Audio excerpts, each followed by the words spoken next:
Hello and welcome.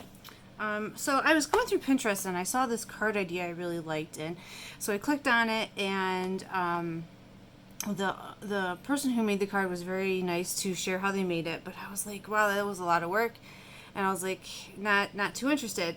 And that being said, I'm very lazy. I didn't want to cut masks out for anything, and I was like, and then I had this idea, and I was like, what if I didn't have to cut masks out? So I'm gonna kind of try something, and it's a modified version of Joseph's coat, which is a really old technique that you don't really see around too much anymore. But let's give it a try and see what happens. So this is kind of like a try day Wednesday, I suppose.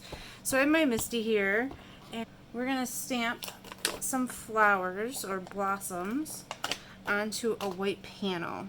And the technique that I'm referring to, I don't even know if it has a name, but it's been really popular lately, where the blossoms of the flower are white, but it's colored all the way around it. And everyone else is cutting masks out and sponging on top. And I just have horrible luck with masks. The ink bleeds through, they come off, and I'll get like smudges underneath or something. And I was like, well, let's just see if there's another way of trying this to see if we can get a look that we like. All right, I'm going to put this in over on the edge so I can have one flower coming in this way, and I think I'm going to add one more blossom. So I'm going to move, where do I want it? Maybe right there. We'll add one more blossom, or half a blossom.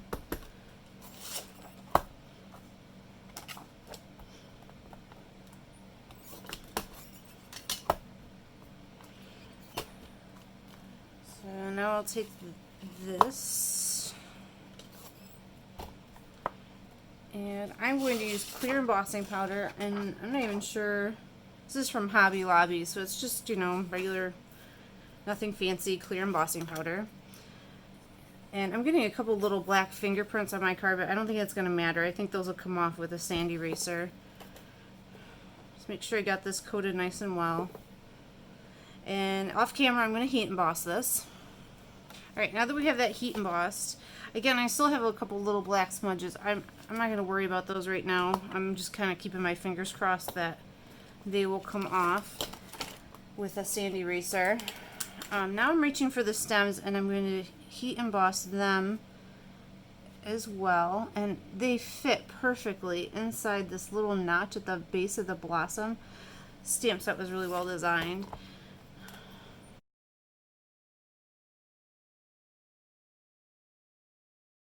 So now we're going to repeat that process. We just ink these up.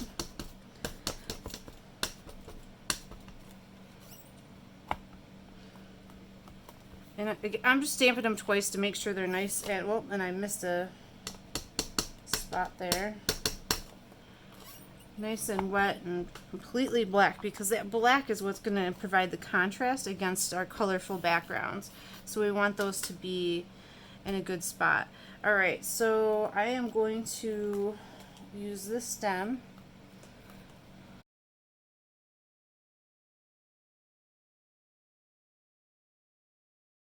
Take this out, and we're going to add the clear embossing powder to this.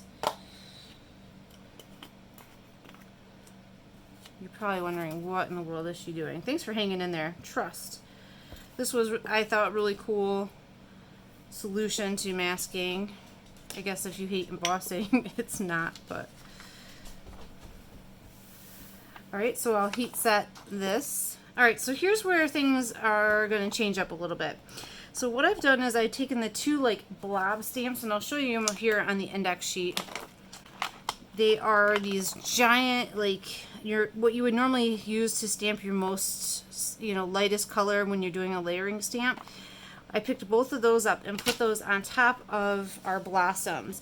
And this is where it's a little different. Instead of stamping a color, I'm going to actually stamp VersaFine. So, I'm sorry, Versamark, misspoke. Versamark. So I'm using a clear sticky ink to stamp on top of the blossoms. And I had tried this a few times before, and despite using a Misty and stamping several times, I was unable to get like 100% like this awesome coverage, but it actually turns out really cool. And if you notice, I haven't used an embossing bag or any one of those tools to treat the paper. It actually looks cool when you mess up, because it's going to look like little dust or something flying in the wind when you get all done. At least I thought. So we'll find out what you think here in a minute. So I have those two stamped, and now I'm going to just move this little one over. Line that up.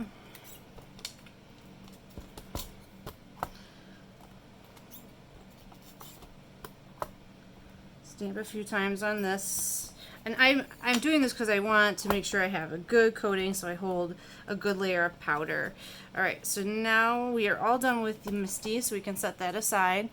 I'm going to clear heat emboss this, and these are going to serve as our masks because embossing powder resists. So what we're going to do is coat that really well. Alright, so we have that heat emboss. I'm going to try to hold this up real close. You can kind of see that it's shiny. It has like a glossy finish now to all of the stems and the petals, and looks pretty awesome. So now we're going to add some color by sponging to this. I'm going to be working on my waffle flower mat. If you don't, I love this thing. Alright, so I'm just using the sand eraser here to clean up some of these little marks.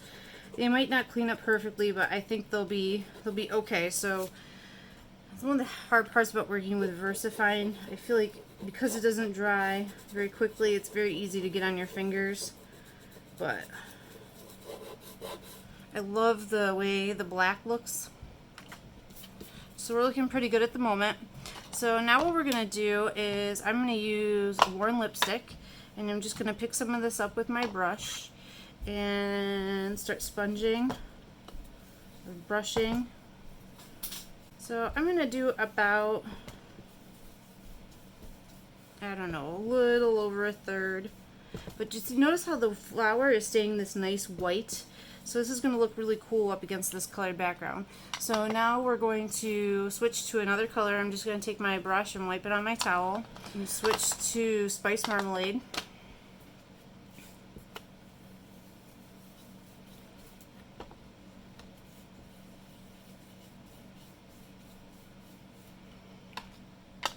A little bit of that went a long way, so.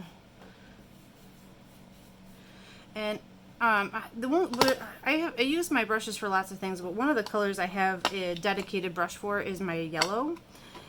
I think it's because it's so easy to muddy up with other things, so I like to keep yellow as its own separate brush. But I'm using Squeeze Lemonade to brush along the top of this card. And I'm purposely trying to leave it even one shade lighter, so it's like at the top here, it's kind of like an ombre look, so it's almost white, but not quite. So we have our darkest pink, orange, and then a yellow. I'm going to go back in and add a tiny bit more pink.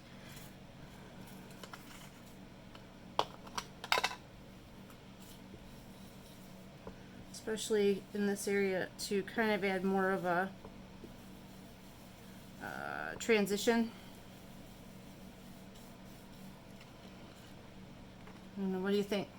Alright, then the last thing that we're going to do is take our towel and buff the white areas on the card. Actually, every area that's embossed, those areas are not going to hold any ink. And so they'll pop back to this nice white color. You can kind of see how this is yellow. Now it is white. How cool is that? So I'll finish this up, and I'll have pictures here in a second, but this is such a trendy thing to have these white flowers, and I thought what a fun way of doing this, or another way of doing this without creating masks. There's nothing bad about masks, just thought this was a different look.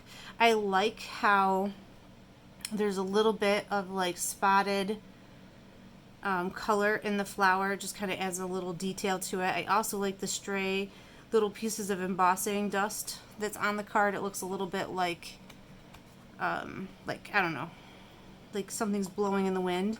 I actually think too I might take my water bottle, since we use Distress ink. Let's try this, and I'm gonna spray, make some bigger dots. This is just water, to activate the distress ink.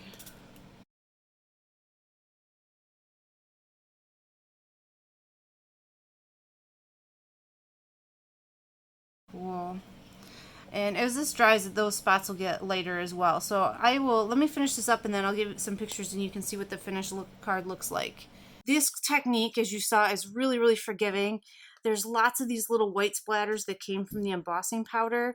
I really like that look. Of course, if you didn't, you could use your embossing bag. This one didn't stamp smoothly with the Versa mark, but I like the little color in the petal. It just kind of breaks it up. And a lot of those did that. So very, like I said, very forgiving, very fast. I was able to make a bunch of these very quickly.